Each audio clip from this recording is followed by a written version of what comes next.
Entering the Mayo experience. Mayo experience. Mayo experience.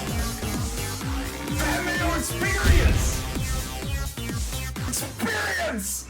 Welcome to the Pat Mayo Experience, presented by DraftKings 2022 NFL Divisional Round Picks, preview, bets, free money, teasers, or whatever Cust has got cooked up, plus a Cust Corner mini at the halfway point. Remember to smash the like button for the episode, sub to Mayo Media Network, rate and review this podcast on Apple Podcasts or Spotify or both. If you have both, might as well do it on both. Am I right, people? Absolutely, Pat. You are absolutely correct when it comes down to that. Thank you for your support on all this. Sub to the newsletter, and runthesims.com has a huge deal going on right now. If you get it today through the Super Bowl, it's $69, which is pretty nice to begin with. But if you use promo code MAYO, you get 50% off, $34.50 through the Super Bowl, every single game, every simulation, every player prop, DFS, any site, doesn't matter. It has all of the tools that are completely customizable to help you get out ahead of everything. If you like Fantasy National on the golf side, you'll love Run the Sims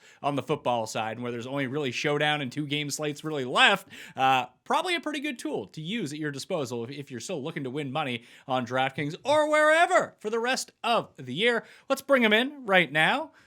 Geoff, if I told you that you were running neck and neck with Cust for most insane at the Custy Awards, what would you say? People are ridiculous, but whatever. It sounds like that bums you out a little bit. Now, I may or may not know what's going on with the results right now. What I would say is it seems you're going to vote on like all these categories and then determine that I am worthy. Okay. Whatever. Well, Jeff's biggest rival, I believe, is the category right above most insane. So maybe that is what's drawing people in. That they're reading, the last thing that they read is about you. They're like, oh, Geoff, yeah, I hate Darren Rovell. I feel like I'm misrepresented in that category. Man, I'm sure you do. No, I don't feel like there's accuracy in the descriptions, but whatever. People can choose their own adventure. And yeah, I don't know who's going to win the Darren Rovell Memorial Award is my biggest nemesis, lifetime achievement. Well, we've gotten to that point with some of the Custies that there are historic awards right now to weight some of the previous winners against each other. Eventually, we'll have such a huge database of Jeff's rivals that we'll eventually have to pit them all against each other in an upcoming year. But let's bring in the man of the hour. You can vote in the Custies one time, now that we've got all the bots out of the system, although there's still more trying to do it. You can do that down in the description, completely free. But the front runner right now, or is he, is Tim Andercust. Tim Andercust. That's not my name. Look, I don't know the exact vote total as of right now, but my ears to the ground suggest that it's close vote and that every vote is going to matter. And this is not a runaway as in years past. And so I just encourage the people who obviously can appreciate from the campaign that we are running that Geoff is the most insane. I mean, the fact that Geoff can't even be bothered to marshal a campaign against it is him essentially conceding the point. Like Darth Vader said to Luke, no, because my campaign is centered around the person campaigning not to be most insane should be the most insane person. Well, look, people are old-fashioned. They like you asking for their vote, and I'm asking them for their vote to vote Geoff. And this is, even if, look, we want to win. Our team is working hard. We're doing our best to try to get people to vote for who is truly the most insane, which is Geoff. Remember when he fought with that person about those card sleeves, people? That's something only an insane person would do. Now, I'm just saying, I encourage you to vote for Geoff, but in the end, if the vote doesn't go our way, I'll accept it. And we will fight on. We'll fight on. Of course, you'll accept it. You've got some bot farm doing your votes. Well, not only that, but as we learned, did you notice at one point earlier this week, Geoff, that Tim's Twitter account went private? What? No, I didn't. Well, last week when we talked about Tim buying votes in the Custies and farming everything out, what happened to you earlier on this week, Tim? Out of nowhere, I was getting hundreds of followers a day that were all bots, and I couldn't stop them. And I kept trying to. That's what happens when you sign up for one porn site you get advertisements for 800 porn sites. I You had signed up nothing- for a bot farm. You signed did up it. for a bot farm. I did and it. then they came after you. I had no affiliation whatsoever with any of those things. And so I didn't know where the bots were coming, thought maybe I had been hacked. And then I thought to myself, what if I just put the brakes on this, lock my account for like an hour so they can't follow me, and then unlock it? And that worked perfectly. So that's word to the wise. If you're ever being followed by a bunch of bots and you want it to stop, just lock your account briefly and unlock it and you'll be fine. Or No, I would like the records of that hour sent to Rob, who's running, the voting system. I think there's like 3,000 votes in the Custies so far, which is kind of crazy. That's great. Look, I want as many people to get out to the polls and cast their ballot. And when they do, remember the guy who screamed at a minimum wage employee at Harvey's because he didn't want to wear a mask because he was too important. Vote Geoff. I didn't scream at anybody. I didn't Well, scream you at know what? anybody. There's a lot of ways people remember the story. I remember it as you screaming it. And if you agree with me, you should vote Geoff. Let's talk about last week's picks. I was really hoping the Cardinals would come through for me on Monday night. They did not. So my perfect week went down the tubes. I went 5-1 against the spread to kick off super wild card weekend. Geoff was 3-3. The coin was 2-4. Tim, you broke the curse. You went 4-2 last week. Your first ever winning week in 8 years of doing this show on wild card weekend, and that was after losing the first 2 games. I know, especially losing the first game, which I shouldn't have lost, and then losing the second game that I totally should have lost. I was like, oh my God, it's happening again. Okay, hold on. But I want to stop you of that you shouldn't have lost, because there's different scenarios that play out from what happened in the Bengals game. Because the right ruling was play the down over. I mean, they still could have scored a touchdown on the next play. They would have at least had a field goal. Well, no, not even just that. Just the Raiders were clearly the better team and didn't play the game right. They didn't take advantage of all the Bengals' weaknesses that they had advantages over. They didn't run the ball enough. Oh, so what you're saying is on paper that you won. Before the game started, everything that you had assessed, been like, well, here's what they should have done, and they didn't do it. Of course they should have won. Yes, look, once you started watching the game, you're like, oh my goodness, the Raiders should crush them. What are they doing? And they just kept like playing with one arm tied behind their back, which is why Tennessee is going to roll them this week, because Tennessee only has one card to play. We'll get to that game when we get to it. Anyway, but also when it comes to that blown call, the down should have been replayed, but it was still a blown call, and it still cost them what is probably cost them 4 points. Well, you can't hold on. But we don't know that, though. It was a blown call because the whistle blew too early. Therefore, the play should have been nullified. But also, the whistle shouldn't have fucking been blown in the first place. Well, no, of course it was. So it's a blown call on both sides.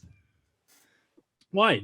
In what way did it? In which way did it hurt the Bengals in any way, shape, or form? Well, if the whistle wasn't blown, they would just have a touchdown. There would be no controversy. All right, but at least the fact of the matter was that the whistle was blown, and therefore you've got to side with the actual facts on the ground, not what you wish would have happened, which is that you wish that. What do you mean? We saw it happen. It had no effect on the play. That's not true. As many of us were saying at the time. Yeah, many of the people who picked the Raiders are saying that. I'm saying that once the whistle blows, the play has to stop. You're always taught to play to the whistle. If you're now going to say, well, I guess that's only really a metaphor. Like, that's really doing quite a bit of violence to the way we understand sports. You either play with a whistle or you don't. I'm sorry. Yes, obviously the ref was dumb to blow his whistle inadvertently, but he did, and the rules require what the rules require, and that's a terrible blunder. It could have very well changed the whole season. It's a terrible blunder by an officiating crew that made 7 stupid calls in the game that weren't correct. Yeah. What do you expect? Well, I expect that the calls at least be made according to the rule book. I expect the rule book to be followed. If this were baseball, the game would be played under protest, and the protest would have been upheld. And and you can see how well baseball's doing these days, pal. I'm saying that people really care. Just saying. There's no part of me that, I can't defend the refs. They're getting worse. It's like gone are the days where refs were average. They're well below average now, and it's annoying. And while I don't think that really had much of an impact on the play per se, it was just a horrible game all day.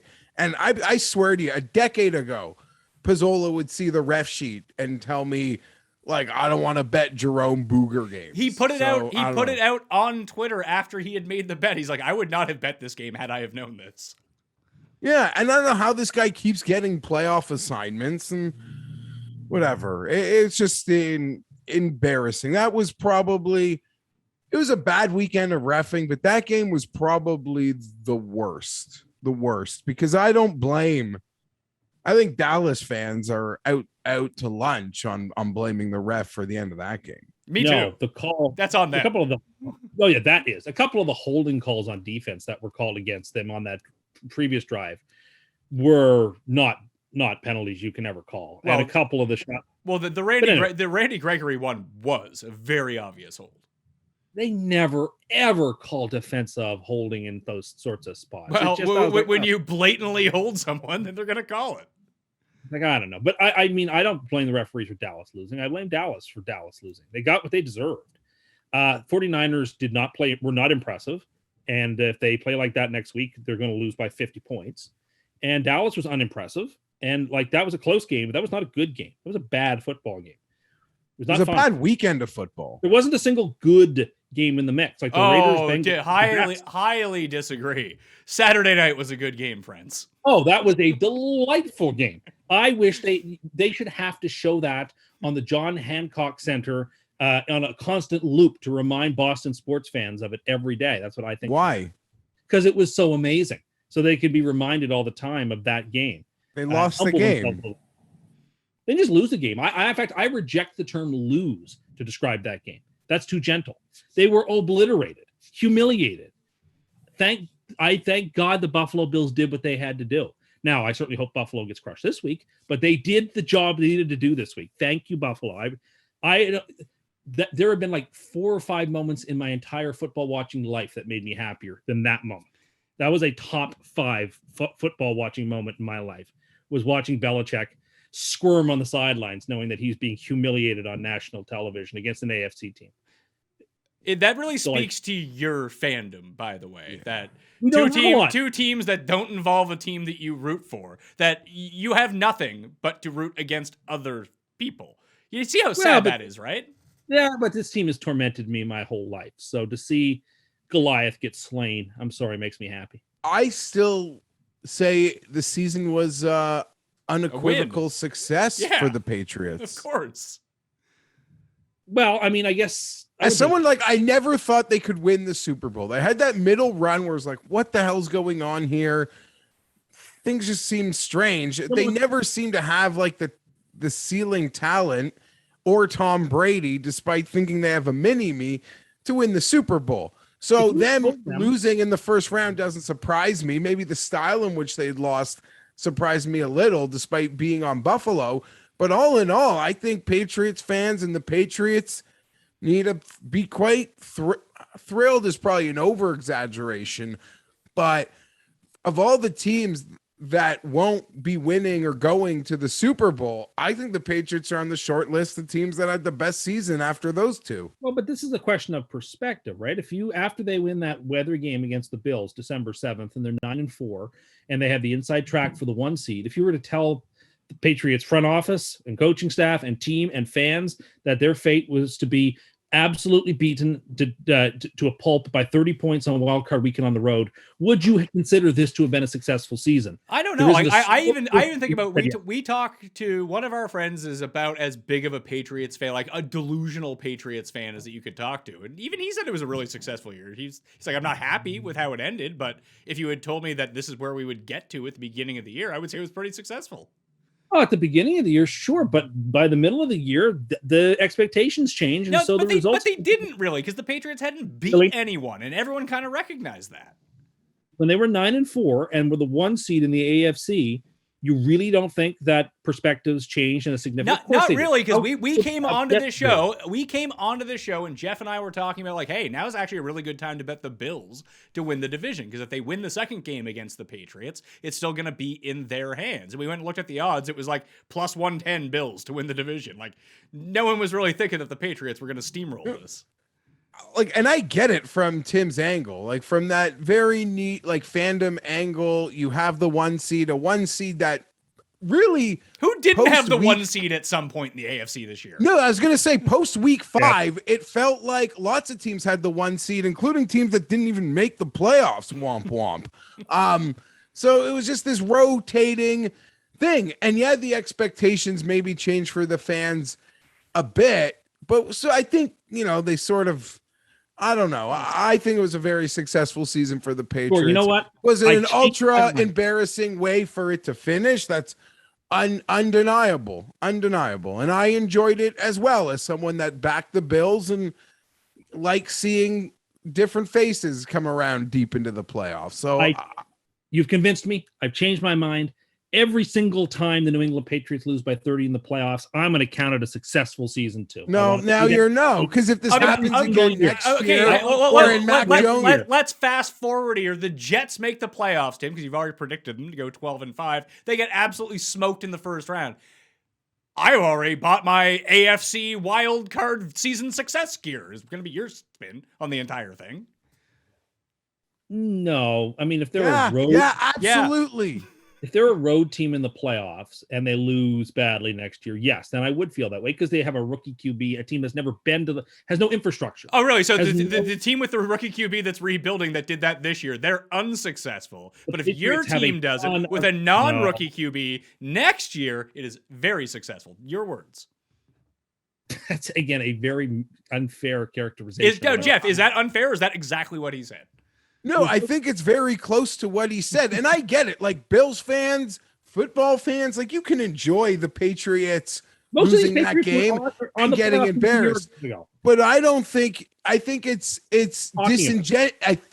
disingenuous to not acknowledge that it was a really good season for the Patriots. It was a fine season, but I hope we live in a world where success for the Patriots constitutes being obliterated in the wild card round. I hope we do live in that world. I'm saying to you, I don't think that they think it's successful. And I sure hope that this type of humiliation is what counts as success for the Patriots. I'm here for that. I want that. I'll tell you this: the Patriots and Bill Belichick will watch every snap and every play this year, and he will be very frustrated watching every single loss that they had. Most of this roster not made the just playoffs that one years ago, and some of them were around 3 years ago when they won the Super Bowl. So it's not like this is a totally rebuilt roster. This loss, you're telling like this loss is worse than like Brady's last game walk-off pick 6 to the Titans? No, I don't think so. Exactly. This loss can just get in line. Is my point, kind of.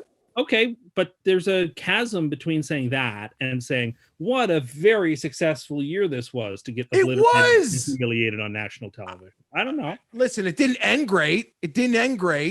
But as someone that never saw them as a team that would represent the AFC in the Super Bowl, I think they got as much out of the season as they possibly could have. Maybe they had one more week in them.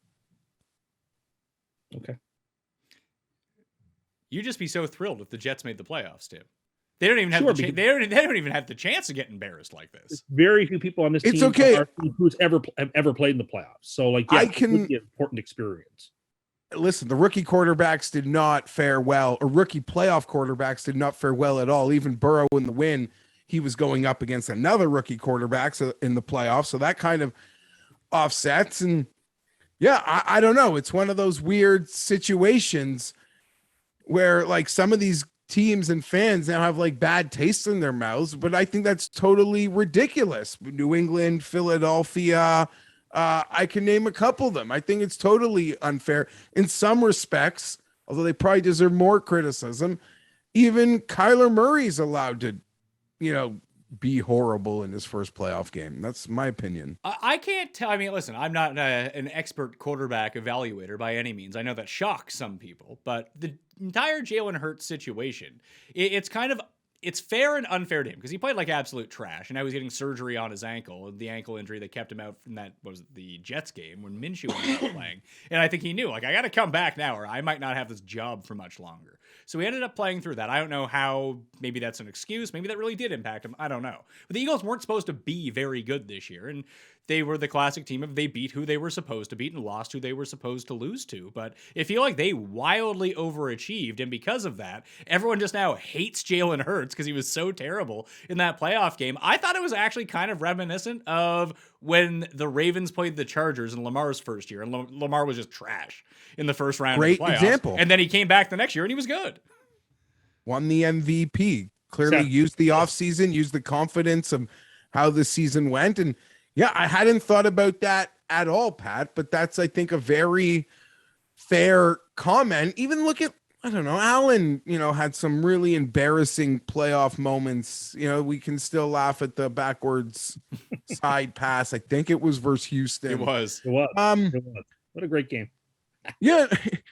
Tim relishes all the postseason loss. Well, I get it. When listen, the Chargers, they don't finish above third place. Like, that's goddamn embarrassing.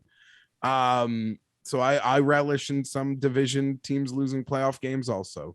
So I can't really besmirch him too much for that. But yeah, I thought a lot of the quarterbacks took a lot of unfair criticism, but the games were boring and there's 3.5 hours to use Twitter. I don't think the criticism of Kyler Murray is unfair. He played. No, he deserves it the most because I think poorly for 2 months, basically. Like, well, he played poorly after he came back from the shoulder that kept him out for 4 weeks. Like, maybe that did have something to do with it. And he lost DeAndre Hopkins 2 years in a row now. Like, that the Cardinals under his leadership have not been able to stick the landing. And he gets to the playoffs. He plays indoors against a divisional opponent, and he doesn't just look bad. He looks horrifically bad. Like, he was the first overall pick in the draft, and then they brought in the coach to help him, and he couldn't have looked worse. And so if anybody deserves, I think, the criticism the most, it's definitely him. Yes, and mainly because something that I believe in, and I think it's a common thing for football fans, all these quarterbacks, except Derek Carr, which is its own caveat and exception of maybe a team, could do whatever. That's my fault. You watch Derek Carr play. All of these quarterbacks are in their first or second year. When we fully acknowledge, when you're in year 3, like, there are certain expectations that you have to carry. And when you don't meet them, I think you deserve to be criticized more than the other guys in that situation. Year 3 quarterback, former first overall. You don't get the total mulligan that some of these other quarterbacks that I feel deserve. So I do agree. Especially totally against with a divisional opponent who you know quite well. Like, this is not some random NFC team you haven't played all year. You know the Rams, and you still played like this. I tell you, it was just. If I were a Cardinals fan, I would be discouraged from what I saw the last 2 years. Really, in a lot of ways, like, this team seems like it has a ceiling. I don't know about What's funny that. is their ceiling is very much tied to the direct health of Kyler Murray. It's 2 years in a row he got hurt coming down the stretch as well. And in the games, maybe it's that he does fade throughout the course of the year. Teams pick up on what he's doing. But in the first half of last year and the first half of this year, when he hadn't sustained any injuries, he was amazing. Oh, look, he shows flashes of incredible brilliance. That's why he went first overall. I'm just saying, I don't know. I am willing to give mulligans to a lot of people. I'm not willing to give him a mulligan. Hurts, I give a mulligan to because I don't think Hurts is good enough to be there. Like, I don't think he should be playing the quarterback for the Philadelphia Eagles as a starter. Like, that's a no-win situation. He's also was a rookie quarterback with a rookie head coach playing Tom Brady. Well, he's not a rookie. He played last season, right? So he's a second year. But nevertheless, But nevertheless, like, I don't think he had much of a crack or much of a chance at being successful there. They don't really have many weapons, and the one weapon they have, he just doesn't throw to enough. I don't know. In some ways, I don't think Hurts is important enough to get distressed about. Murray's incredibly important. He is somebody for whom you should be distressed. Look, if the Rams had lost, I would have been saying the exact same thing about Matt Stafford, who just won his first playoff game yesterday, for whom, had they lost, I'd have said, oh my goodness, that maybe he has to go soon too. Like, there are some people you have to give longer leashes to at quarterback and shorter leashes to at quarterback. Mac Jones should get a long leash. He's a rookie. He's never played before, right? Joe Burrow deserves a long leash. He had never played in the playoffs before and really didn't play much at all last year because of his injury.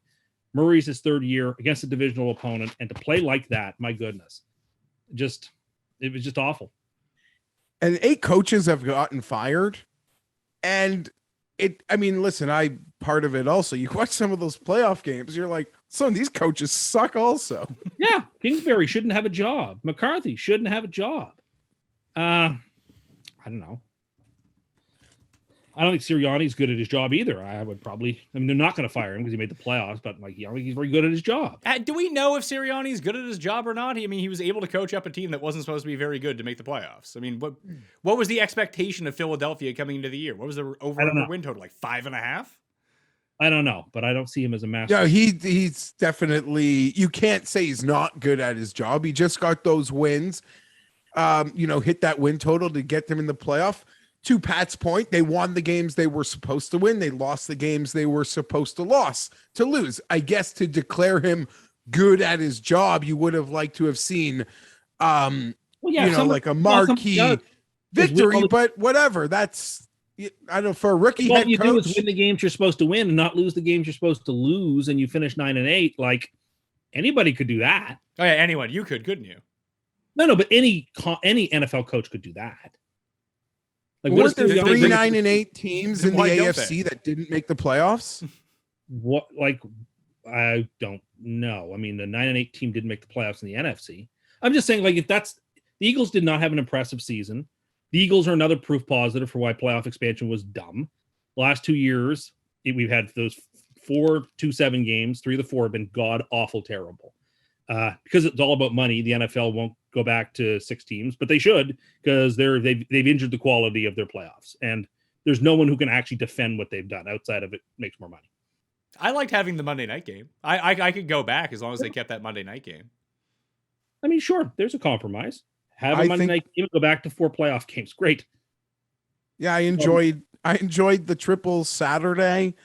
I didn't mind it one bit. You wish the games were better quality, and I can't lie. I have to be selfish on the playoff factor. As I'm the guy that favorite team plays in the division with Patrick Mahomes, so I'm fully in favor of extra spots. And my team sucks so much I couldn't even make it. I don't need that extra spot, right, Geoff? Like my team is even worse, and I'm saying you're projecting 12-5. You don't need the 7th seed like us. Well, that's a fair rejoinder. I'll give you that. But anyway, no, 6 playoff teams was perfect. 7 just doesn't work. The 2 seeds are playing games they shouldn't have to play and losing a bye that they should have for games that aren't entertaining. So, like, what are we doing here? Well, here's the thing. There is a way to make these games entertaining, and Geoff and I partake in this. We just wager real money on these games, then all of a sudden it's like, oh my God. Then it becomes like a real sweat, Geoff. Yeah, but you also got to, like, I've gotten to the point where I have this threshold where I wager enough, but it's a point I can still laugh at myself, sort of when the world crumbles, because some people just have total meltdowns when their bets and refs are losing, and I avoid betting enough for that, although sometimes I do, and I did on Saturday night, and it was kind of stress-free and fun, but I do for the most part try to like keep it in a place where I know this league is stupid, I know in-game variance is gonna get me, and I don't want to be this guy yelling at the internet all night. And I still do sometimes. What's the guy's name? Rich Bisaccia, the Vegas head coach? Yes. I think that he pulled the greatest PR move in history this week when he was caught, on candid camera, writing handwritten notes to each of his players. It's going to give him another year. It's going to get him a shot somewhere else. No one will remember that he dragged this terrible Vegas team to the playoffs. They'll remember that thing. Maybe. It was sweet. I know you always like to think there's ulterior motives to everything, but sometimes it can just have been a good thing that somebody saw and then, and then this will also help to promote him as well. I don't know. I liked Rich. I think what he did with this team this year earned him 1 extra season as head coach. I would have given it to him. Rich Bisaccia writes handwritten notes, and when Bruce Arians gets knocked out of the playoffs, every player has 5 minutes one-on-one with him, where Bruce Arians yells at them for 5 straight minutes. I like that method better. That's the Brian Kelly method. Your hero, Brian Kelly. Yeah, enjoy him, Louisiana State. I like Bisaccia. It'll be interesting to see what happens with the Raiders. They kind of embarrassed themselves by people finding out that they were doing interviews for the GM job before officially firing Mayo, who I guess can return to mock drafting. Although, like, some of his draft picks were abhorrently bad. But he had some. How many did he make? He had some great free agent signings. Like the guys that he found off the scrap heap, really good. His draft picks, really bad. Well, okay, but who's he drafting? We don't know who he drafted. Like, did Gruden draft those guys? Or he draft those? I mean, I guess now that's you fair. can spin it that Gruden. I drafted Colin Farrell because I watched. No, but Gruden Gruden did have final say. Gruden did have final say. I don't think that was ever debatable. Yeah, so I mean, I don't know how much I'm willing to credit or blame Mayock for any of his draft picks because I can't speak to just how. I mean, there were stories that the Raiders had competing war rooms who were preparing for the draft. So I mean, I have no earthly idea how good or bad Mayock is because I don't think he had much of a job. But I would like to see Bisaccia keep the job. They hire a GM. Maybe they're even later in the process where they're like, no, we'll give him a full year trial. And if it doesn't work, they're just sort of, front of the line in some respects to do it again next year. It'd be an awkward situation because so many of the key players on the team have vocally supported Bisaccia getting a chance at the job that it's almost weird to think like someone else gonna come in there. Yeah, well, the Browns players did that with Mr. Frederick Kitchens at one point too. So you can't really trust the players on this one. No, that you is can't. true. But you don't want to lose the locker room either. It's a delicate dance. I mean, who knows? Maybe the Raiders get a new coach and Bisaccia is retained as assistant head coach. And That'd be, That wouldn't I don't happen. Was think he a you can special do that. teams coach? He was. Yes, the of special course teams we can. coach. Of course we can. Chargers should hire him. No, I don't think that there's a scenario where he returns to the Raiders that isn't head coach. Like he's not taking a demotion at this point. Unless he like literally leaves the field and becomes like some Front office guy. front office with a fancier title. There's no guys don't do that. Doesn't just happen. He might be an OC or a DC on another team. I just doubt it would ever be the Raiders. Okay, fair enough. I mean, have you ever seen it happen to him? I haven't, but then again, I haven't seen somebody be appointed as anonymously as he was to this position and then have the success that he had and be, I don't know. I would say he's the type of person that was simply acting as head coach, did a very good job, and will be made whole. It's like I said, and now an assistant head coach and get to coach the special teams again. And I could totally see how that would be fine. Unless his best friend in the world, who I don't know who it is, was the one who got named head coach. I'm saying if I were in his situation, I would definitely consider it if I like the guy who's coming in as head coach. But you're everybody already has an ego. Yes, they do. Yes, He's proven himself. In this position, they do. They absolutely. but There's no everybody other. There is is no perfect. other way to get the job unless you do. Well, he got the job literally by a confluence of very unusual circumstances. When there But were he was other also people- the one that was picked, and that was a staff Because he didn't Gus have the coaching Bradley experience. had been head coach on two teams, and they didn't pick him. And wasn't You're right. Isn't They Cable probably guy there? chose somebody. I don't know, but he'd already been their head coach. I think they picked him because they wanted somebody who was a Raider who would be a caretaker and wanted to be a caretaker, was okay with that role. Like not everybody has as an ego the size of Mount Olympus. And so you may not want to do it. Maybe a lot of guys wouldn't want to do it, but I could totally see that happening with the right head coach. I guess the question is, let's just say hypothetically they announced in the next 48 hours he wasn't going to be back. Would you fully expect to see his name show up in multiple interviews for these other vacancies? No, I don't. I don't either. So then what is he? Then why would you He's leave the probably job? he's probably an OC or a DC, but he makes more money going somewhere else besides Vegas. You need to at least use your leverage in that circumstance where it looks like you've been demoted in your own organization. At least if you move to a different organization or a better team, let's say Bieniemy gets pure hypothetical, Bieniemy or Dayball get head coaching job somewhere. He goes and is the offensive coordinator for the Chiefs. It's a better job. No, you're right. And he's got to take advantage of his name value at this moment to get an elevated assistant's position. And it's one of those stints, Pat. It's like you see a backup quarterback rally a team in the second half, And maybe he's not going to be a starter next year, but he literally just bought himself 25 years in the goddamn league. Yeah, but You know, he's I'd already, say 20. he's already 61 years old. I don't know that he's thinking the same way that someone in their 40s or 50s is thinking. I think I can easily see the Raiders just giving him a huge salary bump, again, giving him a promotion inside the coaching staff and him returning to special teams. And that could be a very satisfying thing. That would be as rare as the situation that he's actually in right now that Well, there you you already ran through. There you go. Let's talk about games this week. We're going to kick off with the Saturday slate of games, and probably the least interesting of the bunch is up first. Not to say that it's not interesting, just these are pretty good games. The Titans are favored by 3.5 points at home against the Bengals. 47 is the over-under. The Bengals 11-7 against the spread this year. The Titans just 10-7. Obviously, the Bengals have played the extra game. My heart is telling me pick Cincinnati in this game. My brain is saying pick Tennessee. This is not nearly enough points. So I need to fight with myself on this. So Tim, I will throw it to you because it sounds like you're most definitely picking the Titans. Yeah, we don't do super locks anymore, but the Titans would be the super lock this week. The spread is way too short. I don't understand betting the Bengals at this number. Cincinnati was not impressive last week at all if you watched the game, and I'm sure everybody listening did. They'll agree that Bengals sort of escaped that game. They didn't look impressive. There are 8 teams in this round of the playoffs, and the Titans have beaten 4 of the other 7 teams in the divisional round. They have beaten the Bills, Chiefs, Rams, and 49ers. This Titans team is really, really good and coming off a bye. The Bengals cannot stop the run.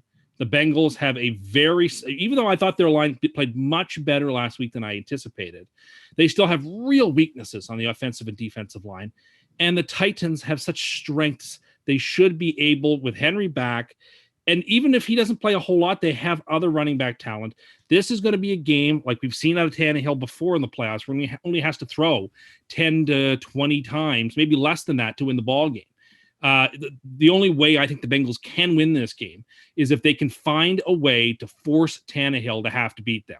If their defense can get through the offensive line, putting 8 men in the box and really effectively stopping the run. And I don't think they're capable of playing that kind of run defense. So I don't see a path forward for the Bengals in this game, to be perfectly honest. I like the Titans quite a bit. But I'm going to do something a little different this week. I've got a teaser set up, but I'm going to tease some totals because I really like some totals this week. So I'm going to tease I usually don't. I'm not a totals guy, but there are 3 totals this week that don't make a whole lot of sense to me. Are you terrible?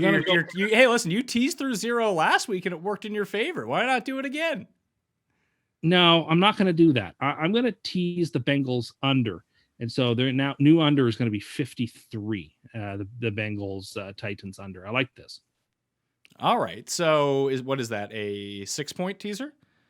Yeah, it's a 6-point total teaser. We don't do this very often. You can put in totals and games in a teaser, right? As long as it's a 6-point teaser. Like you could tease both the total and the spread if you wanted to. We're going to do that. We're going to do that. Okay, but just for this game, it's the total up to 53? No, we're going to take the Titans all the way to 2.5 as well. All right, so teasing through 0. So Tennessee plus 2.5. Teasing through get to 2.5. I don't care about that. I just want to add some extra juice on the teaser. That's the best way to play it. So good. Honestly, I just think the Bengals are dead fish here. So good news for the Titans in this game. The unders are 5-2 when the Titans have played a team that has qualified for the playoffs so far this season. The one bad thing is the Bengals have been really good on the road. They've covered 5 straight games. They've won the first half and outright 5 times in 6 games that they've covered on the road so far this season. I just think, you talk about the run defense, you are completely correct that I don't know if they can stop whether Henry is at full strength or not, or they turn to Donta Foreman or whoever. The running game has just been really good so far this season. The Bengals offensive line played a lot better than I thought it was going to play against the Raiders. And Tennessee does not bring that type of firepower getting to the quarterback like the Raiders did, or the Raiders do. They're going to have to blitz, and once you start blitzing, all of a sudden Joe Burrow gets to be pretty good. And Chase has completely eaten up basically every good team that he's played so far this season. In 7 games against playoff teams this year, Ja'Marr Chase has 754 yards and 9 touchdowns. Their best run defense in this game is to do what the Bengals have done a few times this year, is just come out chucking and hope to be up 14-0. And then it throws the other team completely off their game, and then they can Bengal their way into a really close game. So I'm going to take the Bengals in the points, plus 3.5. I think they can win this game outright, and I might bet the money line, Geoff. Tim, if you're so confident, why wouldn't you even consider screwing teasers and finding the Titans on some alternate line? I think it's actually a reasonable play as well. I mean, look, there's no team in the last, 3, 4, 5 playoffs that has been more disrespected than the Tennessee Titans. And there's no team in these current playoffs with a better resume than the Tennessee Titans. And yet nobody gives them a chance. When they win this week, they'll be underdogs at home in the AFC Championship game. Like, they just don't get any respect despite being a very good football team. Go ahead. Take the Bengals at your peril. I'm picking the Titans. The Titans. I know I've kind of, insulted them a few points throughout the season, but things came together. Marvelous little job there by Vrabel. Finally had, the secondary not getting walked over at many points like they were for most of the last year and a half, despite even through their successes. This game opened at 3 and got bet up quickly, and I'm sad that I slept on it because that would have been a nice bet. A bet that I'd get mad at the refs if I could have caught that 3 points. So give me Tennessee here. I agree with a lot of Tim's points. I think they're ready for this moment. They're experienced, and great season for the Bengals. I'm thrilled for them. I'm thrilled for their fans. I love seeing new blood in the playoffs, let alone advance in the playoffs. But I don't know. I call it a bad spot game, what have you. I think there's a nice spot and a nice opponent for the Titan. Here, I'll lay 3.5. Okay. The coin is taking Cincinnati along with me. Late Saturday, San Francisco is at Green Bay. There are now rumblings that Jimmy G he has an injured shoulder. He has an injured thumb. He might not go. It looks to be more than likely that he will play, but it's not great. It's 5.5 right now. The Packers are favored at home, expected to be cold in Green Bay. But as I've pointed out like 2 or 3 times on this show and the Best Bet show last week, when it comes to these over-unders, if it is not windy, it really doesn't matter how cold it is unless it's some sort of record-setting frigidness. And it's probably not going to be that way. We just saw this in the Bills game. Yeah, it was really cold out. There was no wind. Didn't make a difference for Josh Allen at all. The Bills were able to run the offense that they wanted to run. I would expect that the Packers are going to be able to do that too. The over-under in this game is 47.5, by the way. I like every single underdog this week, Geoff. I'm rooting for every single underdog to win. I know that is not plausible or possible. And I think when I really examine these games, that this is probably the biggest mismatch. I know that we're holding these San Francisco futures. I hope San Francisco wins, but I think the Packers are a bad matchup in this spot, especially with a banged up Jimmy G. That Packers roll, I'll take the -5.5. Are we concerned at all that this game is supposed to be even colder than Buffalo last week? No, what I'm saying is I don't think that matters. As long as it's not windy, I don't care. Yeah, I mean, the game's going to go under, but it's got nothing to do with the weather. I like the spread a lot. I think I see 5.5, and it always makes me scared of the favorite. Always. I like San Francisco here. I think this is going to be a really close game. A tight finish to the end. I'm hoping they can pull off the upset for the future. I'm not really confident in that. There's a few things working against them in that sense, but I think they're built that they're not that good. Well, I think they're built to compete against better teams and cover spreads. So I will take them to cover here. I'd be curious to know if they have remembered that George Kittle plays on their team, because in the last 2 games when their season was on the line, it wasn't a factor. That's not true whatsoever. That is completely false. They haven't been passing to him. No, yeah, I know. Yeah, ever since Elijah Mitchell came back and they decided to go to a completely run-heavy team, you know what's a prudent move? Taking the best blocking tight end in football and asking him to block so you can run over every single team, which they've been doing. I understand the necessity for that, but he is also a most marvelous and game-breaking pass receiver, and to not use him enough in the passing game is criminal, as far as I'm concerned. Yeah, they've really been hurting on the results since they started doing this, by the way. Have Sure, they should they've lost continue not once? to not to throw in. They've lost once. No, that seems like a smart idea. This rock keeps away tigers, so so you should buy it from me to keep tigers away from you. I just told you the reason of what they're doing and how the strategy is working. I think that there is something to be said about that, but you're also not taking advantage of his marvelous gifts as a receiver. And at some point, you're going to need to. Now, the reason the 49ers have a shot in this game is because the Packers can't tackle and can't play the run. And so the San Francisco has a chance to be in the game. And I think the Niners also realize, does it really matter if Jimmy G's 100% or not? He should just be turning around and handing the ball off or throwing short passes as much as possible. And so why this game goes under. I like the under in this quite a bit. So we're teasing the under. And in terms of the side, I'm very torn. It's the game I have the most both NFC games. I have very, very tough for me to pick a side in either game because I'm not sure. I think the Packers are going to win, but I think San Francisco will cover. I think it's going to be like 20-17 for Green Bay. So I suppose I am obliged to take the 49ers against the number. Are you going to tease them up too? Tease them up to 11.5? No, not really. All right, so San Francisco, Green Bay, under 53.5. Let me write this down. You're getting pretty complicated on me. Congratulations on hitting 100 losses on your free money plays last week, by the way. Well, you know what? It was going to happen sooner or later. Do you know who got it? Who got you? Well, the Raiders, I assume it was the Patriots. It was the Patriots. That was the only loss that you had. Yeah. Gee, I hate to see that happen. That really tore me up. I was in tears about it. I just worry that if Green Bay can jump out to an early lead here, I know that San Francisco is going to continue to run the ball. I just worry about them in catch-up mode. I know that they were able to do it against the Rams in the final week of the season, but I think it's a bit trickier when Aaron Rodgers is likely just not going to throw you a bunch of points like Matt Stafford does. I think you should just bet the money line if you like Green Bay this week. I wouldn't touch that spread. What is the money line? Minus 240? Really? Yeah. If you like them that much, just bet the side. Just bet the money line. You now have to get 2.5 times your wager to do that.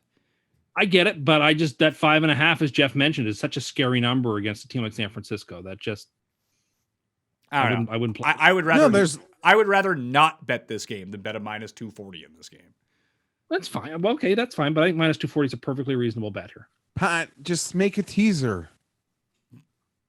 What's the teaser? I don't know. I think teasers are Tim loves them. No, listen, I like San Francisco, but it's also the Packers at home versus against the MVP.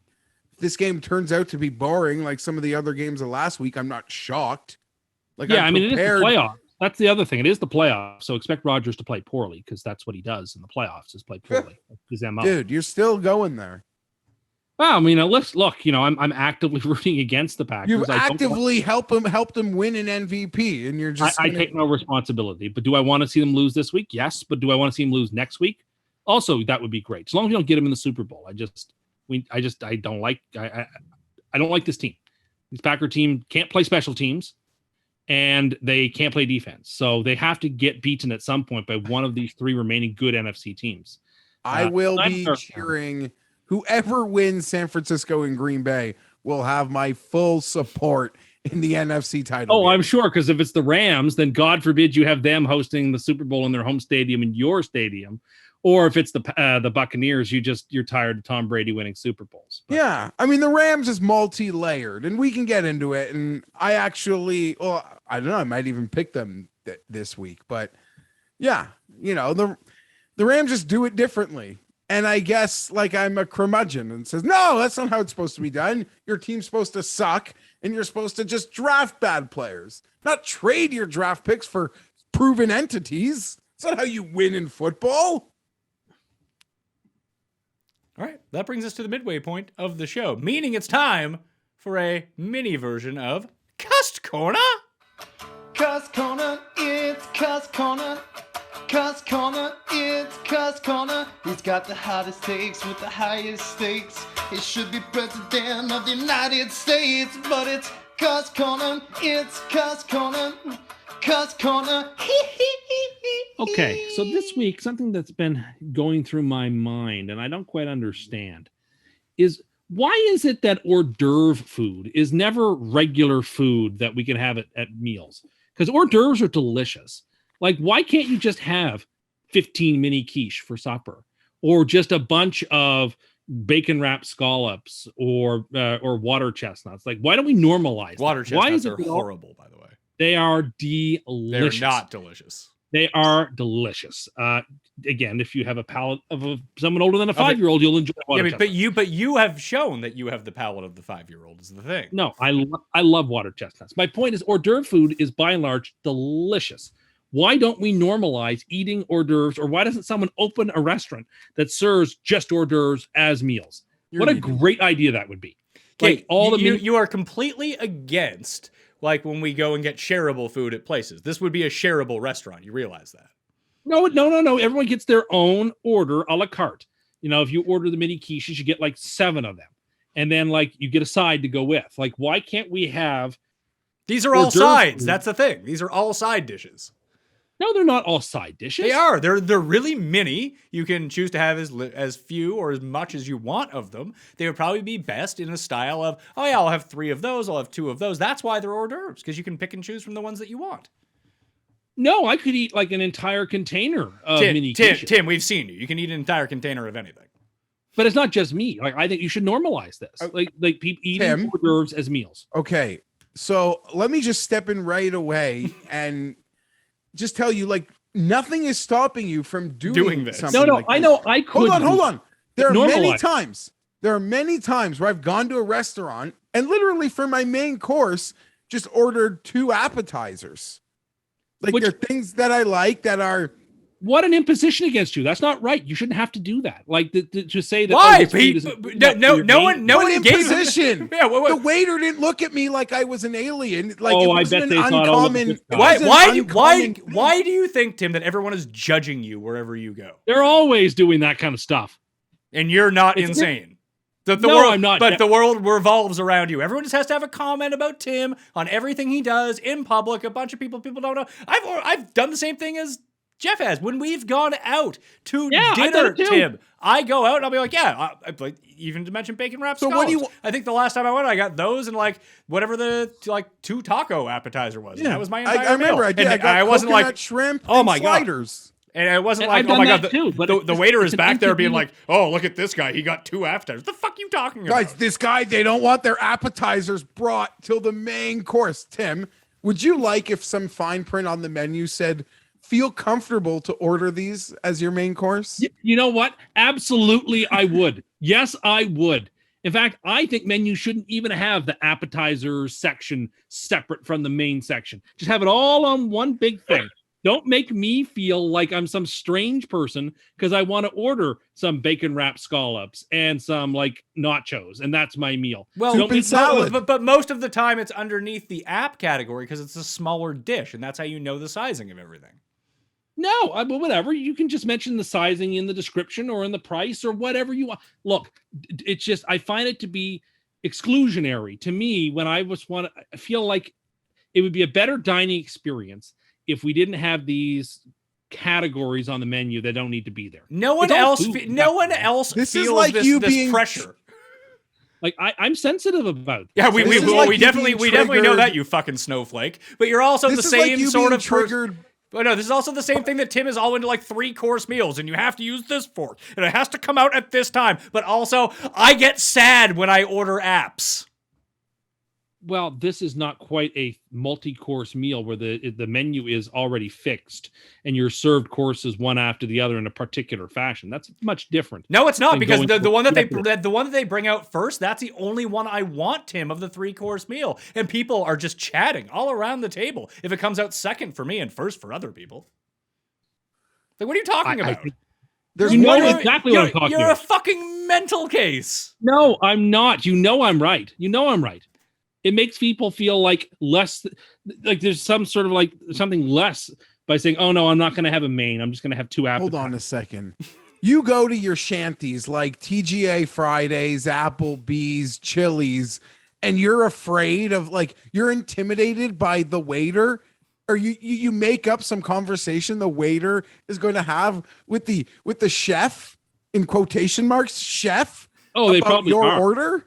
Oh, you should get a load of this guy. He's ordering a couple apps. No meal for him, huh? Totally Imagine being such a main character that you think that other people actually give a shit about you. Oh, they do. I'm sure they do in these instances. And like, appetizer food is delicious. Normalize it as a regular meal. Okay, I'll give you that. And there's one thing that I thought of that, okay, if I could pull this off, like, yeah, I would prefer it this way. Like at a wedding, I'd probably rather for my main course just drop a tray of piggies in a blanket in front of me than your dry chicken main course. Yes, but absolutely. it is what it is. Yeah, no, exactly. Like this is such a millennial way of thinking, by the way, Tim. No, it's not. Yeah, it is. It really is. Like, I think that hors d'oeuvres are fantastic and appetizers are fantastic. Every restaurant should serve me appetizers, but also have an all-you-can-eat buffet for when I'm not full from the appetizers. Yes, absolutely. I feel that way. Imagine all you could eat appetizer bar. Oh my God. Well, that's like a children's buffet. Yeah. You get like fingers and No, but would have like good, like there'd be caviar, toast points there. Oh yeah, that would sell out all the time. Yeah, restaurants would sure make a lot of money doing that, Tim. Suppose they probably would have some trouble with that. But look, I'm just saying, I'm bothered by it. Makes me feel upset sometimes when like I want to order a couple appetizers for supper, and they're like, you order your appetizers, and the waiter says, okay, and what are you having for your main? As if, what you've ordered isn't good enough. That is not the implication. What, you are deranged if you think that. Tim, you think that the waiter is you bullying you. When you go to hot counters, like say you go to the grocery store and they serve hot food and you can do that for lunch. Oh yeah. Or any sort of place where someone is, using a tong and putting it in a tray for you. Do you specify like which ones you want, or are you afraid to talk to the person? No, I say, can I have that chicken tender and that chicken tender and that chicken tender, please? And are you worried that person's then going to go into the back and like make fun of you for demanding specific tenders? I don't think that's any different than somebody at a restaurant picking out which lobster that they want from the tent. Jesus I do the Christ. same thing. I mean, obviously, there's obviously a gap in terms of the classiness, but nevertheless, it's the same basic principle. I have a friend that we've been making fun of recently because he was at one of these hot counters, and he literally saw them bring out like a hot tray of fingers. And the lady was serving him from the not hot tray. Oh, yeah, I would say something. And he claimed he was like too intimidated by the lady to say something. And we're like, God. What's the matter with you? You're afraid of talking to the lunch lady? No, I would say, can I have the fresh ones, please? Thank you. And can I have the one that doesn't have as much crisp stuff on the side and maybe looks a little meatier? Thanks. Well, now you've gone too far with that second part. Just the hot ones. Give me some of the hot ones. Give me the fresh. Well, not ones. just that, but there are certain shapes of them I prefer over others, right? But you're not 5 years old. I want the one that looks like a dinosaur. No, I'm not doing that. It's not based on aesthetics. Just I prefer the ones that have more white meat and less skin. They're healthier for you. Oh yeah, if there's one thing that we know, getting deep fried chicken tenders from a grocery store, the epitome of health, Tim. I didn't say healthy. I love healthier. Hold on. What is healthier? You get more white meat. You get more white meat, and therefore your deep fried chicken tenders are now healthier. I didn't. Then the ones that have more skin and more crisp, rather. Yeah, I like the language that you use to make yourself feel like you're eating well. Hi, I'm having this thing that is disastrous for me, but you know what? I could have had stuff that's way worse. Well, but look, these little things matter. No, right? Honestly, if you're nitpicking the difference between that and that actually doesn't matter. Oh, but I do like to nitpick things like that. I know, but it doesn't matter, which is why you shouldn't be doing it. Either eat healthy or don't eat healthy. If you're gonna eat healthy, then don't have the deep fried stuff. If you're gonna have the deep fried stuff, who the fuck cares what you have after that? Like, just go all in. Well, I don't want to go. Turning down the pieces of fried chicken that have like the extra hanging fried ball on them. That's delicious. That's no, I don't want that. Let that for other people. I want the one that has more actual chicken. I'm here to eat the chicken, not the. Then why don't you just go buy some chicken and make it yourself? Well, because I like the coating too. It's not like I'm against the coating. Don't get me wrong, but the chicken is the star of the show here. Am I wrong? It's very sad stuff. No, it's not sad. It's very sad. Normalize. Get rid of the appetizer section off menus. Just mix it in with everything else. People will find what they want. But some people, I like nicer restaurants, probably just like call them small plates. Yeah. I feel. Oh, so then what I'm choosing is a small plate. That's not a big enough plate for me. Is that what it is? I would find that hurtful. Well, it's too. also Why priced would you find that accordingly. hurtful? It's priced differently, and they're telling you the fucking size of it. You goober. Like if you want to divide it based on the actual thing that it is, like here are our chicken dishes, here are our salad dishes, here are our beef dishes, fish dishes. That's perfectly fine. I have no issue with that. But don't separate the items based on what you think they should be for.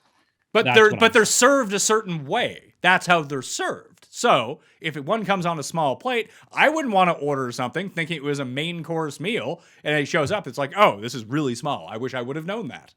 That's very helpful information. It wasn't me sitting there being like, I am very hurt that they put appetizers on here, and now I am sad. But so I'm going to have to order 5 of these.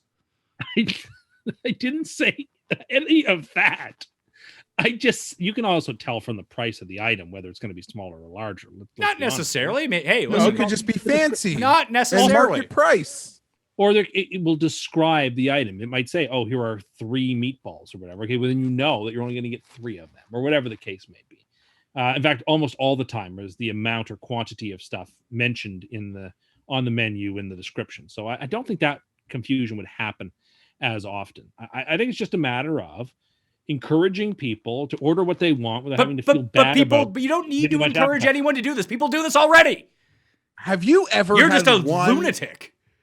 Have you ever had one food take that is universally agreed upon? I once tweeted out that I prefer cookies when they're warm and soft rather than when they're hard, and that got like That is a good take. That is the absolute correct take. So yes, I guess I am capable of good takes, Geoff. Well, I mean, I think all my takes are good, or I wouldn't have them. But I have takes that other people seem to like as well. You're just on this restaurant brigade of there should be buffets because I'm not full enough, and now there should be no appetizer distinction because that is insulting in some respect. I didn't get a supersized fry at McDonald's. I just got a large fry because it's healthier, Geoff. But it is healthier. It's not healthy. I didn't say it is healthy. You said it's not healthier, implying that it's healthy, and it's fucking not. No, it doesn't imply it's healthy. Yes, it is. Implies Yes, when you say that something is healthier, you are implying that it's healthy. That is exactly saying that what you're it's doing, less and you're trying to unhealthy. convince yourself that you're not eating like a fucking pig. I mean, like a medium is healthier than a large. 'Cause Yes, you're thank you. It's digesting not more, but healthier. It's Thank you, bad Jeff. for you. Yes, but well, you're taking in less bad, I guess. yes, which makes it healthier by definition of what the word actually means. It doesn't make it healthy. It makes it healthier than the other. How can something be healthier if it's not healthy for you? Please Well, explain if it's that something to me. is like the the other thing Oreo is that's something worse. 30% less fat, it's not healthy. How but about it's, how about instead of using the word healthier to make it seem like you're making a good dietary decision, just say it's not as bad for me? Because then at least you're acknowledging that it's still bad for you. Well, but healthier's got more concision, and I think No, it's healthier more- makes you seem, because you're a fucking snowflake, like you're eating healthy. Like you have No. made a good strong dietary choice by doing this. yeah, well, that's like the guy who, has his supersized combo meal, and then instead of regular Coke, gets Diet Coke. And it's like, I'm making a healthy, I'm making the choice. healthy choice. It's no different. Well, It's no different being like, you know what? I am quitting booze this week. I'm just going to do a bunch of Coke on the weekend. Fewer calories. Well, Healthier. no, it's not Healthier choice, Tim. Healthier. No, choice. that analogy doesn't really hang, but Why? the McDonald's one does. Why doesn't And it hang? it is. You're taking something because that's really detrimental to something that you're just not using as much of. those are both substances that a person is abusing and addicted to them. We're talking about calorie consumption. Yeah, but we know straight up. we know you're addicted to McDonald's. So what's the difference? More people die of heart I'm not. disease from eating like shit than those two other things. I'm You're not addicted to McDonald's, but last week you squealed at the thought of potentially losing your McDonald's points. Well, I've earned them. but all your points combined are worth what? Like one small McFlurry? I don't know. Let me look up how many points I got right now on the app. I bet you it's more than you think. Okay, and if you wanted to spend all of them, would you even get a combo for free? No. I'm about to tell you if I were to cash in my reward, what the app says that I could cash my reward in for. By the way, the definition of healthy is in good health, by the way. Just Healthy, not healthier. Healthier is the word I'm using. I still don't think that applies because it would still imply that something has to be healthy.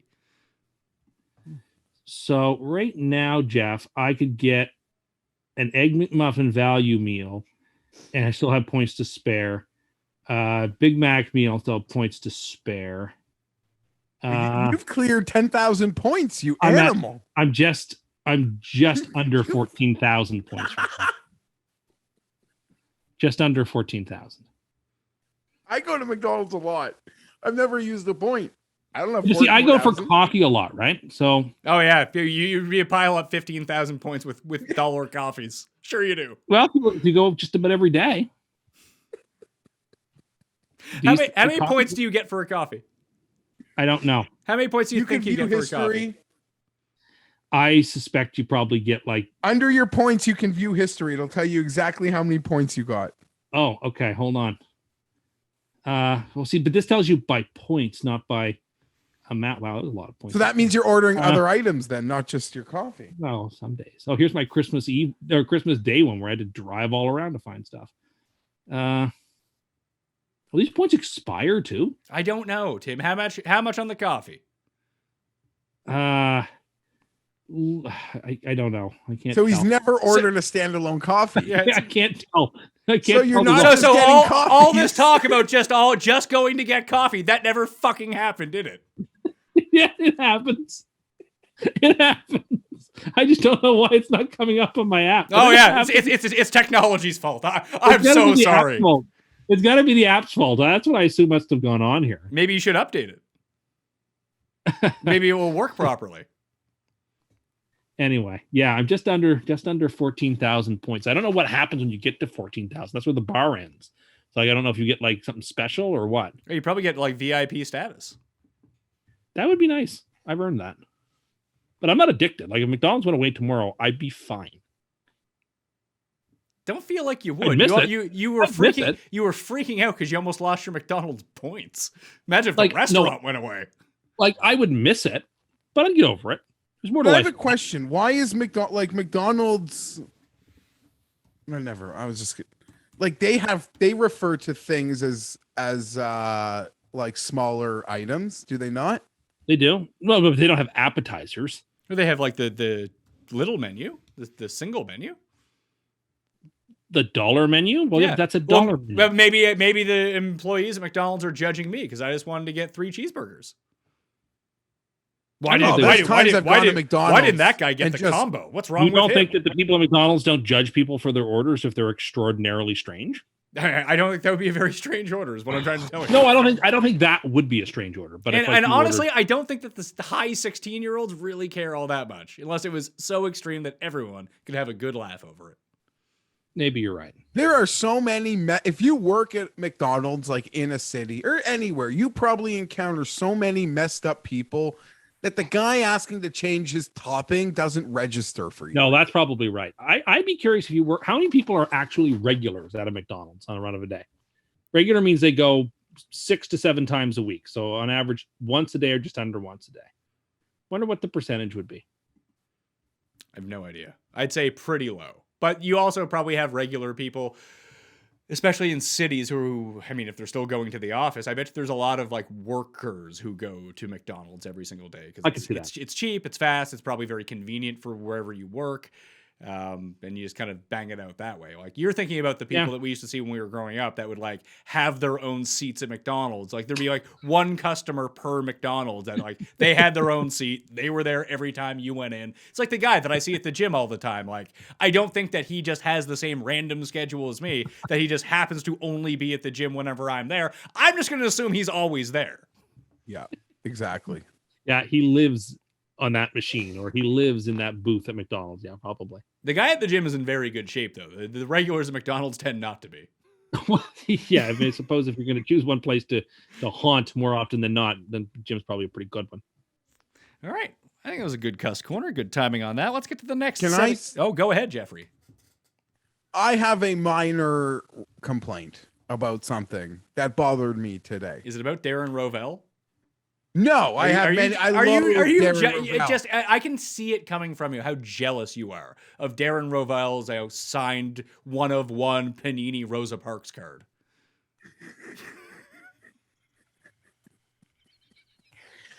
I loathe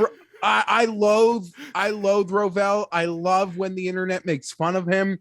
I understand there are times, as you know, you sometimes like to point out when he can do things that are probably attention seeking, but it's moments like, you know, where he has to proclaim things like he did this week that are not intention seeking. They're just foot and mouth.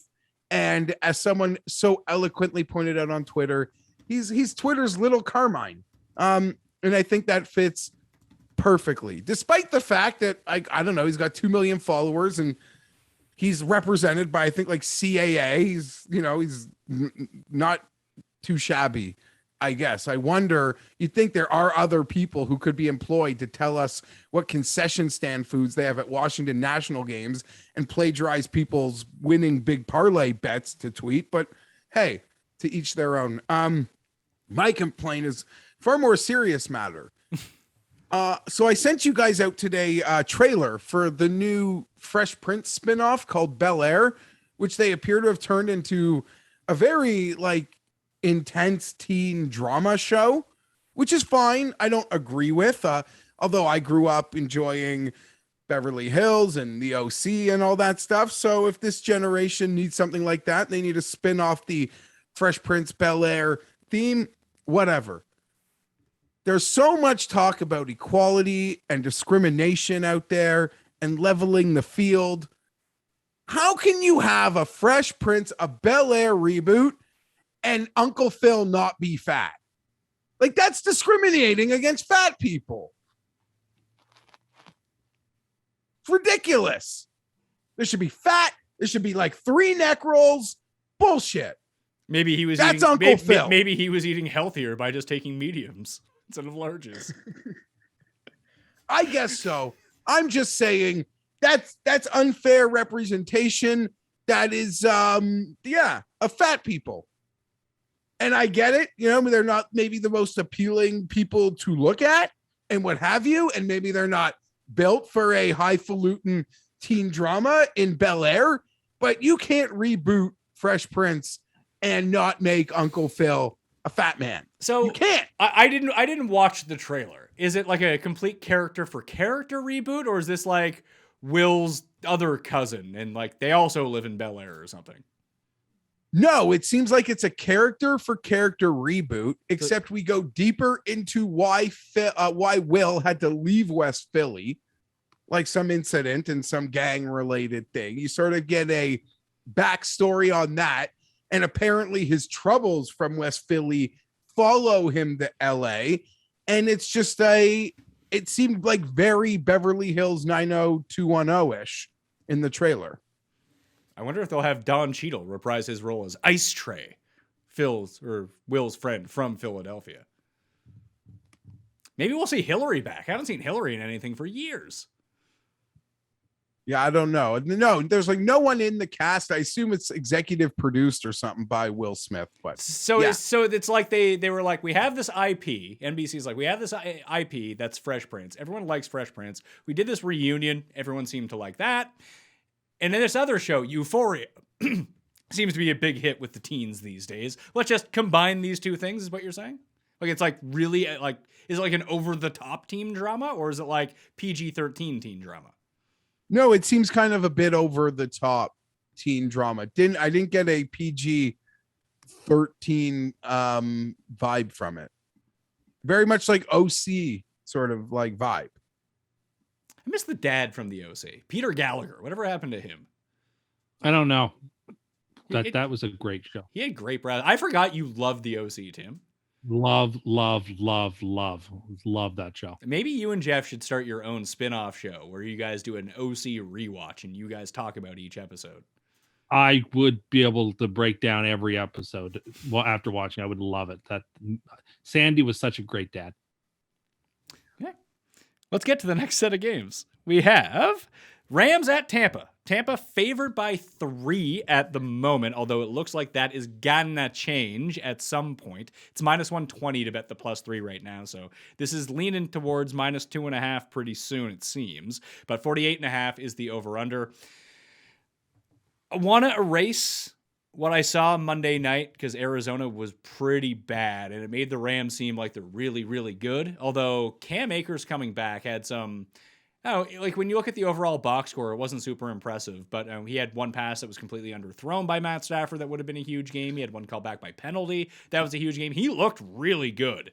And the Bucks don't stop the run like they were the Bucks from last year. Philadelphia wasn't able to capitalize, but it's funny because it felt like Tampa sleptwalked through their game against Philly, and it wasn't even close. Like, it didn't even look like they were trying, and they killed them. I don't know what to do with this game, I have to admit.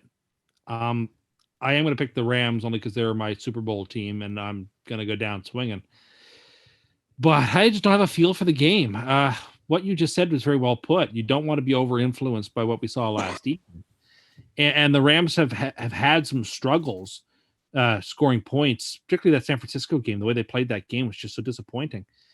But Akers does bring an extra dynamic to the game. And yes, the Buccaneers did great last week and they scored a lot of points, but part of the reason there was so much steam on Philadelphia on Sunday was because people were coming to terms with the fact that a lot of important players were not playing for Tampa, and that is still the case in this game.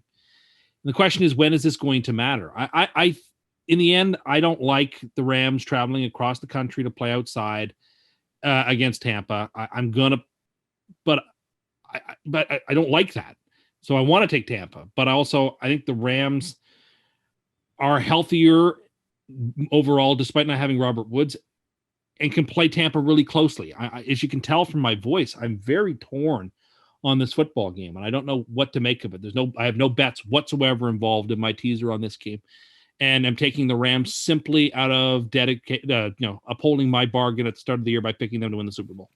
I'm going to wait for this to go to minus 2.5, Geoff, and I'll take Tampa. I mean, for the show, I'll make it -3 because we're doing picks on the show. I think if you want to bet it, you wait because I think this team is going to come in on the Rams. And I'm with Tim. This is a very close game to call. I'll take Brady over Stafford 100 times over 100, even at his elevated age. But there's a couple critical guys this week that we don't know if they're going to play or not. Like, is Nick Bosa going to be back for the 49ers? Is Jair Alexander going to play for the Packers? Is Wilfs going to play for the Buccaneers? Because I think that's going to make a big deal for them. When you got to block guys up front, if Brady has time, feel like you can just pick apart this defense. Like if Ramsey doesn't travel with Mike Evans is going to kill them. Gronk is going to kill them no matter what. And can the rest of these guys step up, whether it be Perriman or Tyler Johnson? Can they do enough to fill in that gap? And so far, so good, but we'll wait and see. I think there's going to be a lot of points scored in this game. Yeah, so it's going to be the conversation all week in many respects, is what sort of overreaction is involved in this Rams line. We talk about overreaction to the teams that played on Monday night in week 6, let alone this playoff game that we all agree in terms of the league having it. I don't know if Tim does, but Pat and I agree it was a good success. We enjoyed the Monday Night Football playoff, and just how bad the Cardinals looked. It's hard. I don't want to take anything away from the Rams, but the Cardinals look so bad. And whatever Kingsbury tried to do in their strategy and not having Murray run around, like it just seems like they were totally inept. So there's a huge overreaction here. Not only did the Rams look amazing on Monday night in every facet, but the double edge of this is I am one of these people who sort of came into these playoffs thinking, I think I'm going to pick on Brady and the Buccaneers. Between the off-field stuff and the injuries, it felt like they were right for the taking. And then the draw comes out and it's like, well, I do want to pick on the Bucs. I sure as hell ain't doing it on Philly. And however we game scripted it last, like it kind of worked out sort of perfectly, as easy a win as it was. Like, the Eagles try to run the ball. The Bucs are amazing at that. The Eagles aren't even going to take advantage of the Bucs deficiencies, and whether they tried or they couldn't, it didn't matter. And now you get a team like the Rams who you're pretty confident Sean McVay can scheme his way into taking advantage of some of the deficiencies on the Buccaneers. But at the same time, if Wirfs plays, which I think of all, they're all pretty big. Alexander, you mentioned them. Bosa. Listen, if I know a Bosa, he's not playing. That with a head injury, he's not playing. Yeah, no, that's fair. I know Tim wants to make his jokes, but like these guys, jeez. They have bad luck. They have bad injury luck. No, and they're very like hyper cautious about injuries and returning and being 100. And listen, and that's totally fair. I guess to them, like you do what's in your best interest. But in terms of the warrior spirit, like playing with a concussion, like I don't see Nick Bosa doing that. I don't see Joey Bosa doing that. So I'm doubling that Bosa shade, I guess, in some respect. Hope Bosa plays. I need him. That being said, Brady has time. This Rams team has 2 injured safeties. They got Eric Weddle out there. The fact that Arizona didn't just attack every time he was on the field, whoever said Gronk's going to have a field day, he's probably going to. And so is Brates. I want to pick the Rams so bad, but it just feels like it stinks. So I'm picking Tampa. I misspoke. Ziggy Wilf does not play offensive line for the Tampa Bay Buccaneers. I knew what you meant. He owns the Minnesota Vikings. Yes. Sometimes I get this stuff conflated in my head. No, even if Ziggy Wilf was playing, probably wouldn't make that big of a difference. Wirfs is the one that we need to play to help protect Brady in this spot. That's going to make a much bigger impact, I think, at least, now that I think about what I have said. So sorry about that. I know that people doesn't even know the players. We're doing this without a script. Sometimes wrong stuff flies off the top of your head. So everyone's on Tampa except for Cust here. I don't love it. And I won't be mad if I'm wrong. But I feel like we all just saw in some ways, I'm not giving the Rams the full credit from last night. I'm not. Buffalo and Kansas City to close the week. We have the Kansas City Chiefs at home favored by 2 points, 54.5 is the over-under in this game. The Bills, since the beginning of last season, are 9-2 to hit the over in games that feature an over-under of over 50 points. So that's great news. And the Chiefs were 2-5 against the spread this season when the over-under went over 50. I was talking to Paul about this before I came on the show, and I think that the three of us have talked about this all year, that Buffalo had one goal coming into this year: to design a team that can beat the Kansas City Chiefs. And they've already done it once this year. Now, there's a lot more pressure that's going to happen in this game than it happened earlier in the year. But I do think that from what I've seen of these teams, I mean, you can get the Buffalo lays an egg game. We've seen that. But it just feels like Kansas City shoots itself in the foot too often. And the Bills are, at least offensively, the Bills are what we envision the Chiefs being every week. They're kind of the Chiefs that make fewer mistakes. I love Buffalo in this game, +2. Taking the Bills. So I'm staying on the wagon. I am not leaving the Bills wagon. I invested in them to win the Super Bowl. So I'm going to stick with that here. You make a good point in that we did speak about it many times, especially when the Bills struggled this year, like the Colts game. After the Colts game, it was a big talking point. Well, maybe this team's problem is they made every effort, and every move they made in the offseason was to just be better versus Kansas City.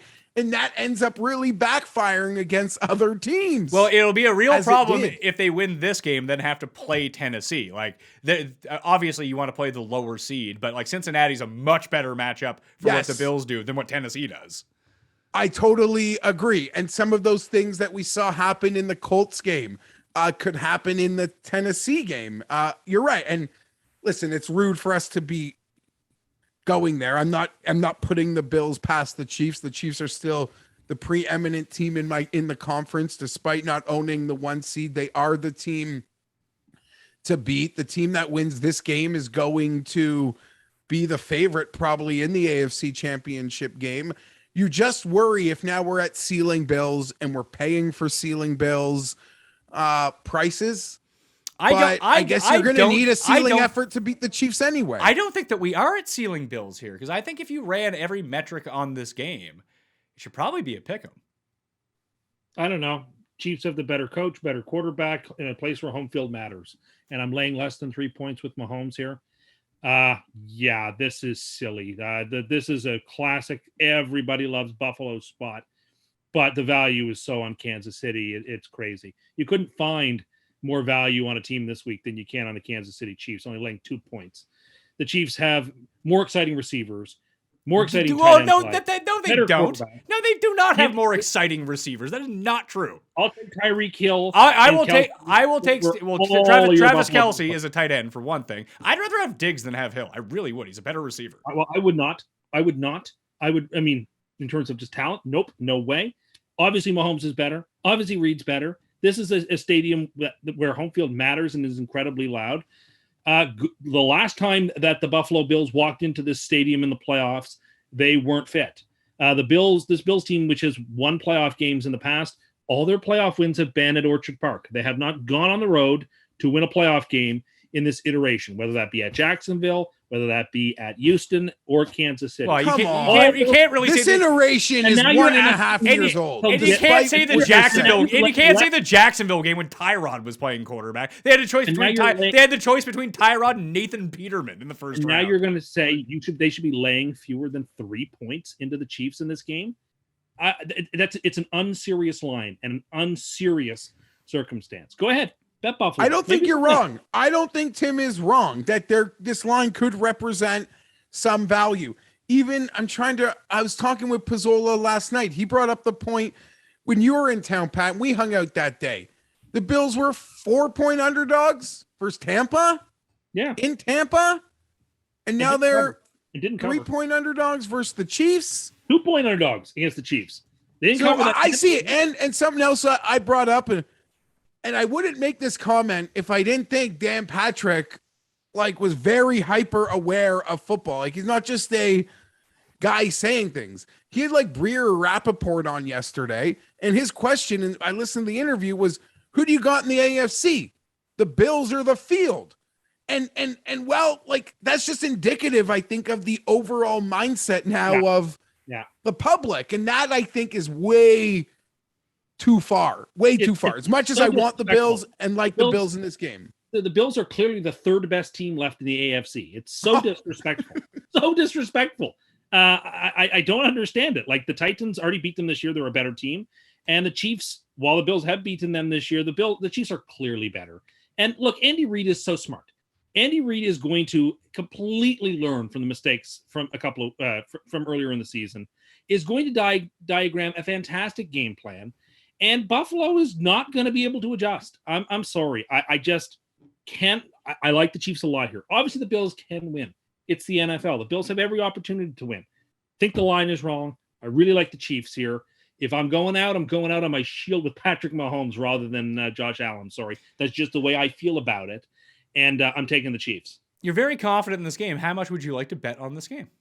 Before we get into that, there's also 2 parts of the teaser in this game. We're teasing the Chiefs through 0, and we are teasing this game under 60.5. So we're teasing the over under 60 points. I think it's going to be a super high scoring game. I think it's going to be 31 to very similar to last year's game, where it's lopsided, but it doesn't go over the number.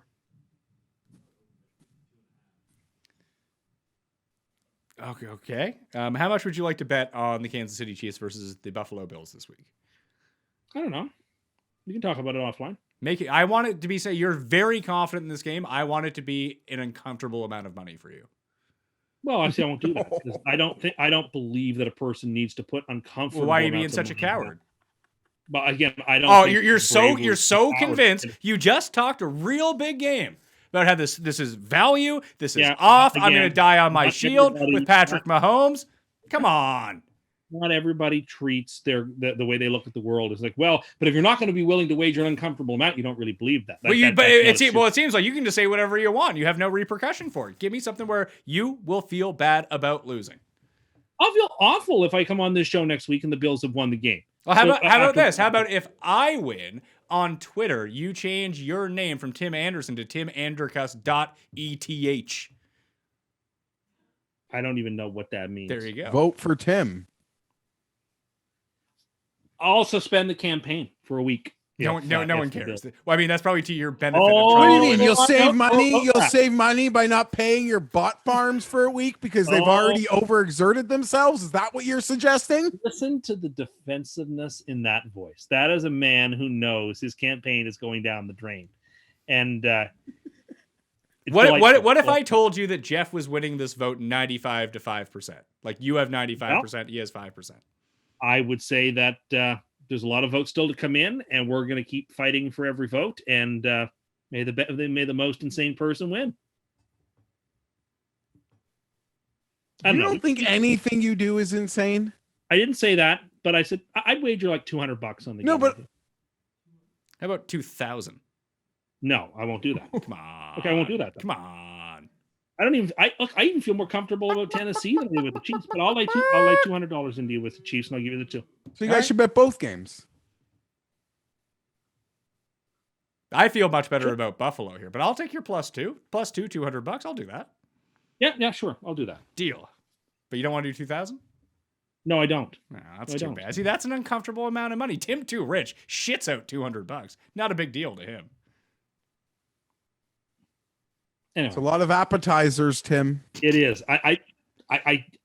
I'll be curious to listen to we'll do some SEO. I'll be curious to listen to the Best Bet show and see what Cam and Ross. Ross- Cam is on the Bills. Please. Well, but you know he's on the Bills. Cam is on the Bills. He is on the Bills.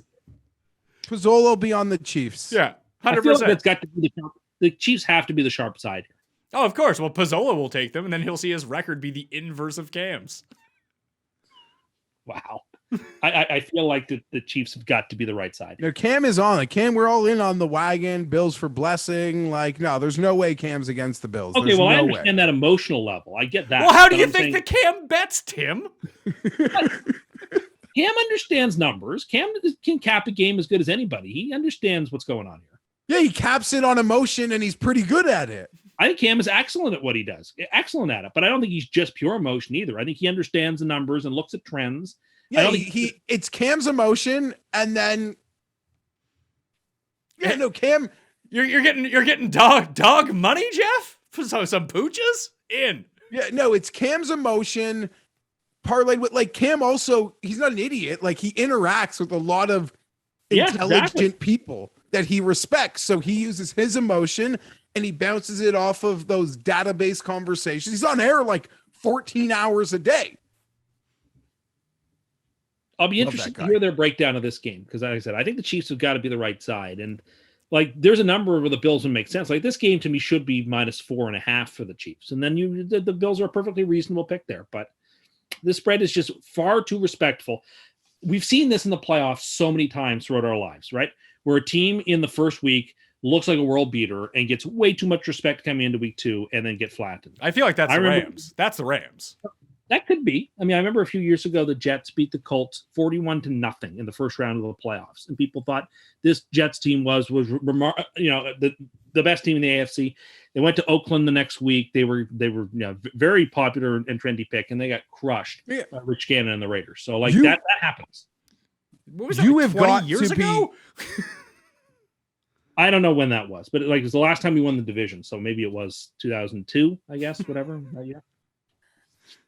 To follow up on something that Tim said is it was a pretty shitty wild card weekend, but the ratings are obviously through the roof. And now you have 4 NFL games that are capped as perfect as anything is capped for the rest of the year. All the faves went 5-1 on the cover, and the only one they lost outright. By most of the conversations, I think Vegas had a real bad weekend. So people, I don't disagree. Better be careful betting some of these games this week because you loved what you saw on TV a couple days ago. I feel like it's just watching. Listen, Kansas City can most definitely win this game. Obviously, it's a 2-point spread. But I just feel like all season long, Kansas City has been, for the way that they've played, that they've been massively overvalued. And this line, I do think, represents something that's massively, and maybe they flick the switch, and they're the Chiefs that we theorize in our head, and they hit every single cylinder, and they're amazing. But have we seen that yet? Like, they beat the shit out of Pittsburgh twice. Great. And like, they were struggling in the first half against Pittsburgh. Yeah, versus Pittsburgh and the Raiders is when we have seen it. Yeah. Right. And against everyone else, it's been, ugh. Yeah, no, and a defensive-minded coach in McDermott, he's not going to make All true, but everyone knows the Chiefs can throw it into a gear that absolutely without nobody a doubt. can stop. And I don't think they're No getting matter how enough- well they play. No matter how well the other team plays, the Chiefs have a and in some ways, I don't think on Monday, or I should say Sunday afternoon or Monday morning, whatever you want to call the conversation, I don't think they've gotten enough credit for how, like, they pretty much didn't play till like 4 minutes left in the first half, and then nearly put up the 50 burger. Yeah, but that's gonna be a problem against Buffalo. You can do that against Pittsburgh, who can't move the ball. They literally did that last year in the championship. Yeah, but these are two completely different teams, by the way. More similar than they're dissimilar, to be perfectly honest. I would say that Buffalo's they're defense the same is coach and quarterback. The Buffalo's defense is significantly improved from a year ago. It's a better defense, but still not equipped to stop what the Chiefs have to do. No, they're much, but listen, from the healthier to the And not I healthier, want to take a the victory Bills lap are with much Jerick McKinnon. better. I said Jerick McKinnon would be great on Sunday night. Yeah, you mean You know what? you mean after he scored a touchdown? No, you said that he before would. the game. No. After he no, scored a touchdown, Jerick is going to be great. No. And then I said your it method before of he scored determining that you're taking a victory lap because he didn't fucking blow out his knee and wasn't out for the year like every time you've ever mentioned Jerick McKinnon before. I have always been a big stan, as they say, of Jerick McKinnon. And so I just want my credit for him having played really well.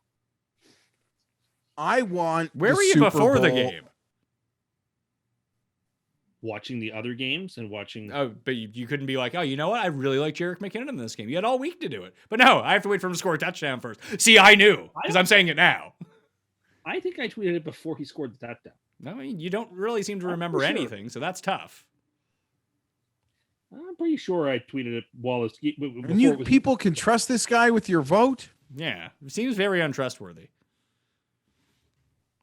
Tim just wants any Super Bowl that isn't Packers versus Bills, I feel. Yeah, that would be a very unpleasant Super Bowl. I would not enjoy that. I'd love it. Packers Bills? It would be Oh, awful. Yeah. It would be awful. I'm telling you, my dream Super Bowl got ruined last week because I really wanted to see Niners against Pittsburgh or the Raiders. That was my optimal outcome for the Super Bowl. But now we can't have that, so it's back to the drawing board. Anyway, that will do it on the Pat Mayo Experience. There's no more Tuesday night newsletters to get the show early. That was only during the regular season. The newsletter is now out on Wednesday afternoon, so you can just catch this on your pod feed, rate and review, Apple, Spotify. I want to thank Geoff. I want to thank Paul, who's not winning Most Insane Person because he's probably going to lose to Tim Undercust. Tim Andergust. That's not my name, but I do encourage everybody to vote heartily for Geoff. He earned your vote this year. So It's 48-47 right now. Just looking at it. I don't doubt that it's a close vote, and it's going to be a very, very. It's going to be such a close run thing. And remember, folks, he is so dismissive of you. He doesn't think it's worth his time to campaign for your vote. It's not important enough to him. He should have it. I don't need a campaign. You do something every week. You're type of triggered by arrogance. appetizers. You wear a medal around town. Lend me your vote. Send that type of arrogance a message and vote Geoff Most Insane. Well, Send put it that type of behavior who doesn't think anything he does is anything but normal and righteous. Well, if I thought what I was doing wasn't righteous, I wouldn't do it. Well, Geoff, I've heard some rumors that there might be some celebrities coming out of the woodwork to endorse Tim in this election. What do you have to say about that? Yeah, I've heard about that. Don't worry, there could be An October surprise, what you're saying? There's going to be some late hits? People have asked me when the voting closes, and I actually don't have an answer. I actually have no idea either. Super Bowl? Okay. Okay. Just I thought we should have a pre-arranged date that the vote stops. Well, we might. Maybe that's something that I can do for the week in between the Super Bowl, like the off week, because I'll need some content towards the end of the week. I was thinking about getting a panel together of custologists for the Custies and going through each of the ballots for those shows. Well, the way they do for March Madness, where they do bracketology, that'd be a good. Yeah, like Kenny Kim. no is the big. same way like Kenny people wants to would do preview this. Kenny wants to do a category this. at an award show. Yeah, no. we'll have the panel, and then obviously you guys can't be on it because you're going to be a part of the Custies when we go over everything. But just to see where the ballot's going, because I've submitted my ballot. That's a great idea, and I'm glad to hear the vote is close. And I'm excited to hear that celebrities are going to come in on Geoff's side and try to provide a late hit. But there you go, people. Oh. Don't let those big Oh, fans. the celebrities The celebrities are are for you. coming in on your side, Tim. They're for you. They've heard Oh, I'm about sorry. your I misunderstood They that. have heard about your bot farming. They have heard about you having people try to vote 500 times and having administrators have to do manual corrections because of your bot farm attacks on our democratic process. And they've heard, and they're very smitten. So I've heard about what you're up to, Tim. Well, all I can say is vote Geoff, vote Geoff, vote Geoff, and enjoy divisional weekend, everybody. All right, that will do it on the show. Smash the like, sub to the channel, do all that fun stuff, rate and review. Help us out as much as you can. That will do it for me. Thank you all for watching. We'll see you next time. Who are these celebrities? Oh, well, I guess you'll have to wait and see. You'll be very pleased. They're like-minded folk. Oh no, I feel like I'm not going to like this. So I think you should, whatever you're planning, you should scrap. No. They're The celebrities. thing is, Tim. it might cost me the win, or it might cost me this thing, but I'm still for it. I'm Sounds for like it you're too. Like, looking I to do. mean, you could have people that endorse Geoff for most insane who may have gotten to make a Tennessee Titans draft pick before. Oh my goodness. You're asking me to accept his endorsement? Really? You're Well, asking me to accept it? I know mean, what? I mean, if there's a I video, will- I will if accept- there's a video that comes out, and one Mr. The Pug is on Team Tim, what's going to happen then?